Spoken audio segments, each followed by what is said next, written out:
సంబాల్ సంబాల్ అని ఇటీవల ఒక మసీదుకు సంబంధించినటువంటి వివాదం వచ్చింది. అక్కడ మసీదుకు సంబంధించి దాని కింద శివాలయం ఉంది. తవ్వితే అన్ని శివాలయం సంబంధించినటువంటి గుడికి సంబంధించినటువంటి ఆనవాళ్ళు వచ్చినాయి.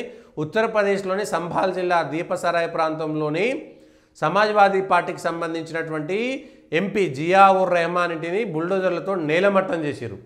ఎందుకు? మొత్తం కబ్జా చేశారు కాబట్టి.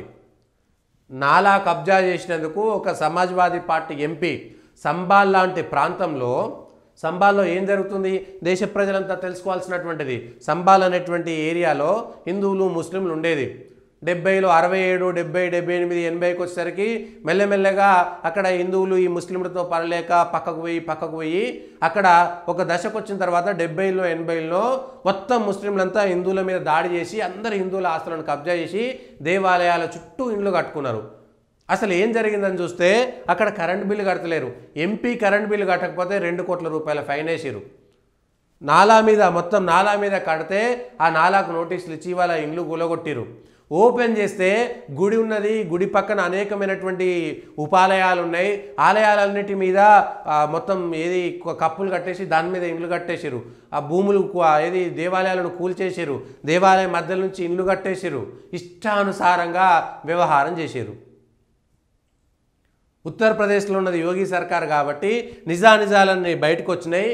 దొంగతనంగా కేబుల్ వేసుకొని పాత బస్తీల్లో కూడా బిల్లులు కట్టారన్నారు కదా. ఇవాళ అక్కడికి స్పెషల్ ర్యాపిడ్ యాక్షన్ ఫోర్స్ను పంపించేసి సంబాల్ అంటే వాళ్ళ సంఖ్య ఒక దగ్గర పెరిగితే ఇంకెవడు గవర్నమెంట్ ఆఫీసరు ఇంకెవడు పోవడానికి లేదు. వాళ్ళదే రాజ్యం, వాళ్ళదే రాజ్యాంగం, చట్టం లేదు, మనుషులు లేరు, ఎవ్వరు లేడు. అక్కడ వాళ్ళు 20 నుంచి 30%, 40% పెరిగిరంటే మనుషులను బ్రతకనియరు. అవతలను ఎలగొడుతుంటారు. వాళ్ళతో ఏగలేక వెళ్ళిపోయేటట్టుగా వ్యవహారం చేస్తుంటారు. అన్ని ఆస్తులను తీసేసుకుంటారు. ఇది సంబాల్లో సమాజ్వాదీ పార్టీ వాళ్ళ లౌకికవాదం నీతులు చెప్తుంది కదా. అదే సమాజ్వాదీ పార్టీ ఎంపీ విద్యుత్ చౌర్యానికి పాల్పడ్డాడు. దేశానికి చట్టాలు చేయడం కోసం ఎన్నికైనటువంటి వ్యక్తి. వాళ్ళు చట్టాలు చేస్తే సిగ్గుపడాలి. భారత రాజ్యాంగం ఏం చేస్తుందనేటువంటి విషయం. భారత రాజ్యాంగంలో ఇందుకేనా వీళ్ళు ఎంపీలుగా గెలిచింది? ఇందుకేనా మళ్ళీ వీళ్ళు లౌకికత్వము, సమానత్వము, సోషలిజము సోషలిజము లౌకికత్వం చెప్పేటువంటి మనుషులారా రండి. ఇదేనా సమాజంలో సోషలిజం, సమానత్వం, లౌకికత్వం ఇక్కడనే తలగబడ్డదా? సంబాల్లో సమాజ్వాదీ పార్టీ ఎంపీ వాళ్ళు చేసినటువంటి ఘనకార్యం ఇది. ఇక ఏది పడుతుంది ఇష్టానుసారం ఏది పడితే అది ఏదైనా చేయొచ్చు. ఎందుకంటే మైనార్టీ హోదా ఒకటి ఉన్నది, ఓట్లు ఒకటి ఉన్నాయి, ఏదైనా చేయొచ్చు.